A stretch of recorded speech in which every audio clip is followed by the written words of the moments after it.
The vendor you cannot name.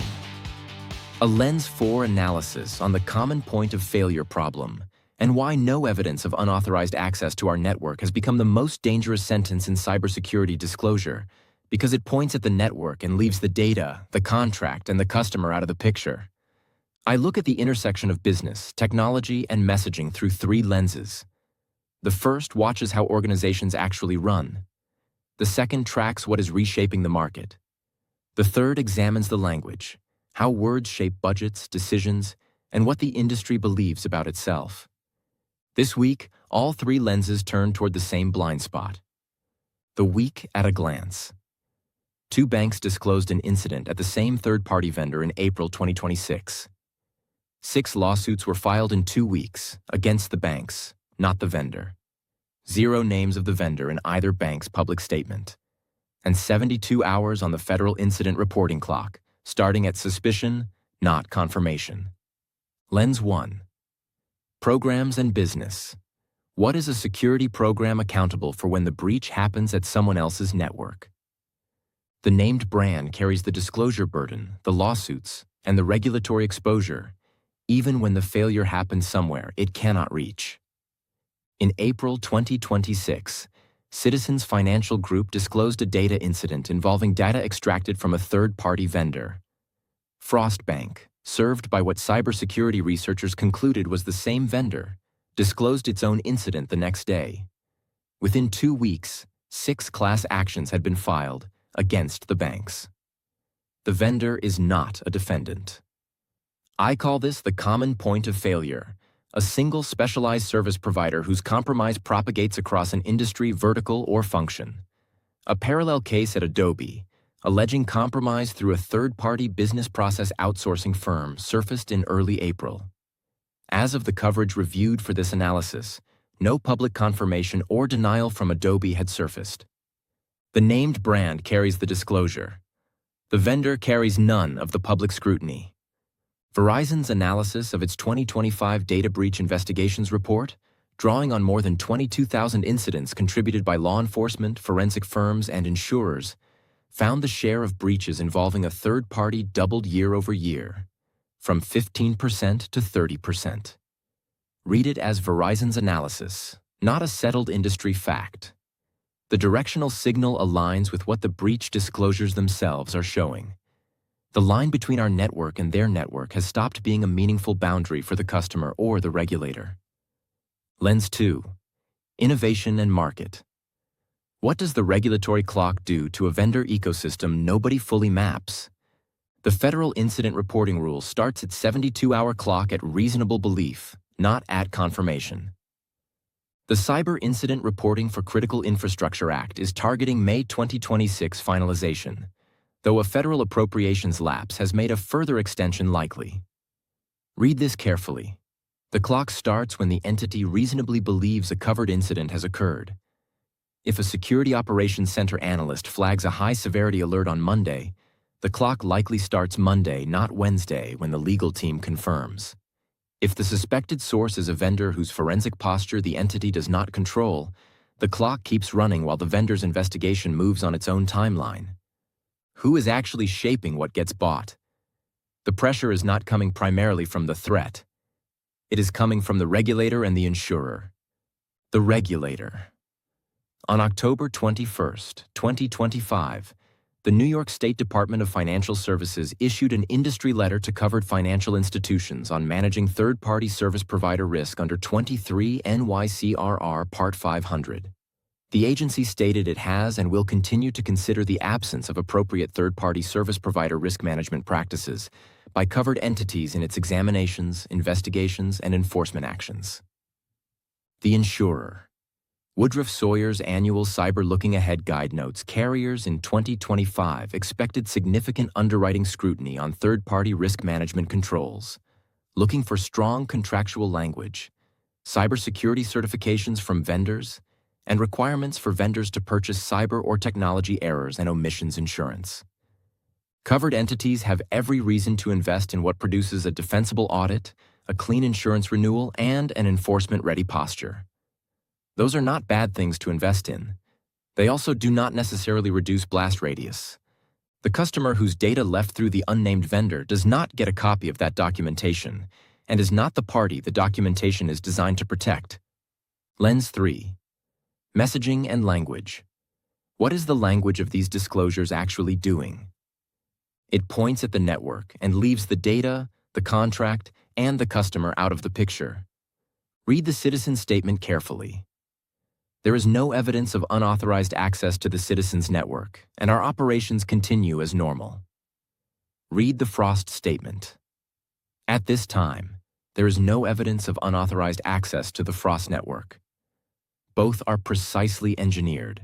Neither is false. Both point at a perimeter that is not where the attack happened and assert the perimeter held. That is not lying. That is also not what the customer needs to know. There are 3 things missing from the network framing, and the customer needs all 3. The first is the data. Where it lived, who held it, how it was stored, what format it was in when it left, whether the vendor was contractually required to encrypt it or delete it. None of that is in the network sentence. All of it determines what the customer can actually do. The second is the operating model.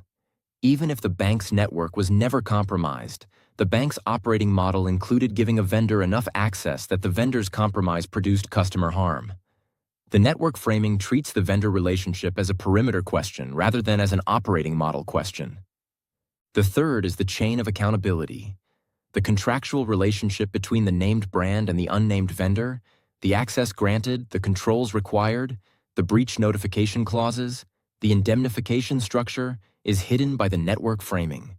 The customer cannot see who is responsible for what. Here is who does not care which network the data left from. The customer whose social security number is on a leak site. The plaintiff in Bexar County. The Massachusetts Attorney General receiving a breach notification covering 428 individuals. The agency reviewer evaluating a federal incident report once the rule lands. The regulatory clock, the legal theory, and the customer experience all collapse the difference between our network and their network. The disclosure language is the only place where that difference is still being defended. There is also the matter of the vendor whose name does not get said. The legal reasons are real: pending investigation, contractual confidentiality, fear of secondary liability. But the effect is asymmetric. The named brand carries the public scrutiny. The unnamed vendor carries none.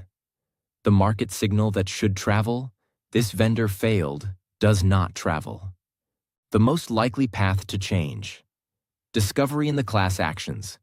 The plaintiffs have every reason to name the vendor. When that happens, the market signal will travel, because the legal process forced it, not because the named brand chose to share it. The fourth lens. When the breach happens somewhere you cannot reach, what is the security program for? The program reality is that the named brand is accountable for things that happen at a vendor it cannot directly control. The market reality is that the regulator and the insurer have already written the checklist. The messaging reality is that the disclosure language has not caught up to either. The people most affected by this are not the executives who own the brand. They are the security leaders whose name ends up on the disclosure, whose career arc bends around how they handled an event that happened somewhere they could not see, and who carry the personal cost of a decision they did not get to make. I keep coming back to a conversation Marco and I had with Tim Brown ahead of his keynote at the Australian Information Security Association CyberCon in Melbourne in October 2025. The line that stayed with me was not about technology or about regulation. It was about what carries a CISO through the worst day of their career. Trust built before the trust was needed. Context, perspective, communication. The leadership qualities that do not show up on a tools and controls audit, but determine whether the program survives an event the program could not have prevented. A different conversation with Joe Sullivan, also alongside Marco, ahead of his Black Hat Europe 2023 keynote, lives in the same territory.